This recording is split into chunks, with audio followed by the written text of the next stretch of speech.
we go out and fish, and we go out and fish for triple tail. I've never done it before, didn't know what it was. For what? Triple tail. That's the name of the fish, triple tail. Never heard of it. So we're going to have to get some triple tail. Limit of 2 is all you can catch. We get in the boat. We go out in the bay. We go out a little ways.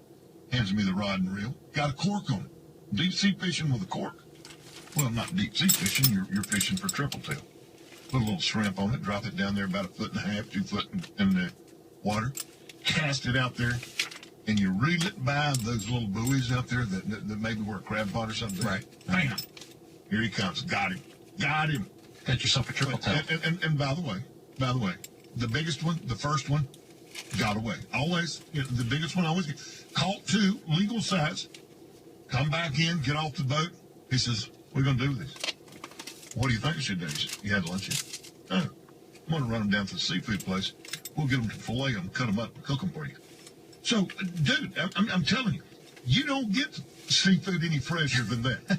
Anyway, well, you could have taken a bite out of the boat. That's the only way it would have been fresh. Yeah, dude, I'm just telling you, we go down and we get we do fresh seafood. Sean, my guy there with Alley Catch Charter, carried me out. I'm telling you, I highly recommend it. It's a good deal. Had fresh seafood. Come back yesterday.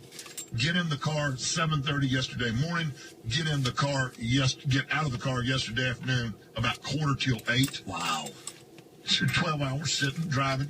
Had an accident down on 95. Had to sit for a good hour. Mm-hmm. Moved. Well, I said sit. That's wrong. Moved about 3 miles in an hour. But anyway, Apalachicola, Florida Seafood Festival coming up in November. Check it out. I know that you had a big weekend as well. But look, while I'm in Florida. So did you listen to the race the whole way back? Every bit of it. Every lap of it. Both of them. Watched the race Saturday and listened, and then listened and watched last night when I got home. Mm-hmm. But look, while we're in Florida, you know what the big talk in Florida was? Well, up there, what? The weather in North Carolina.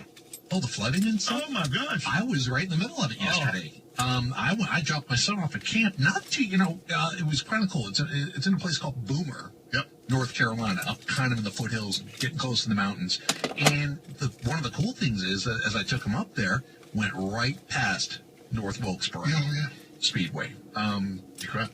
You know what? I wanted to turn off and really go in, but we were running late, and I was getting yapped at by she who must not be named. So but you can see it from the interstate, but the road we were on. You can see it, right? You can see it off to the right there. So yeah, as I've told you, that was where I covered my very first NASCAR Cup race. It was North Wilkesboro, 1995. And so yeah, I went by there. They've had all kinds of flooding up there, as you well know. But dropped my son for camp off, and here's where my day got a little interesting because like you. I had to DVR the race, and I went on to total tech lockdown. I'm like, I'm not gonna get on Twitter. I'm not gonna, I'm not even gonna answer emails. You wanted to be a surprise. I wanted to watch the race and not know what happened. Yeah. So, dropped my son off. We're headed back to Charlotte. Ding ding. And I'm like, I know it's a text, but I'm not gonna answer it. My wife grabs the phone. It's chocolate. He goes, can you believe the big ogre won? Something like that. Stupid ogre. Yeah, stupid ogre. And I'm like, oh, actually, no, I didn't say one. You didn't say ogre. Yeah. You said oaf. Yeah. Yeah, the autocorrect spell check kicked in. So I'm like, and I didn't say when. I just said, what do you think about that? Yeah, what do you think about that? So I'm thinking, all right, in some strange way, Choc's trying to say that Newman, well, maybe not. Maybe Choc got it wrong. I'm okay. So I'm thinking, all right, I'll still go. I don't know exactly what happened. I'm still good to go to watch the race on DVR. 2 minutes later, ding ding, Tyler Miller, producer. Let me see if I can pull the exact wording of that particular text up. I have it right in front of me if you'd like it.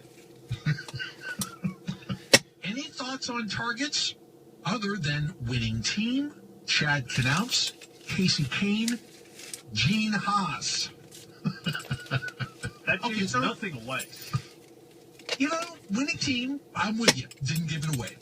Chad Knaus, well, I'm thinking 48, maybe one with you. Casey Kane, well, I just figured, Tyler's got this man crush on Casey Kane that dates back years. That could mean anything. I'm just a fan.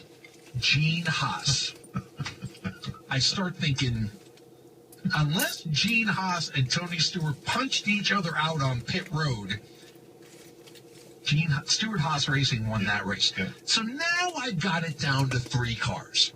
Tony, Ryan, and Danica. All right, let me rephrase that. Now I've got it down to 2 cars. Okay? So I went into the race thinking I got Choc's Ogre on one side and the Haas from Tyler on the other. I'm fairly sure it's going to be Ryan Newman. So I still watch every minute of the race. Well, we can talk about it, and I tell you what, that last pit stop is going to be talked about for quite a while. Look,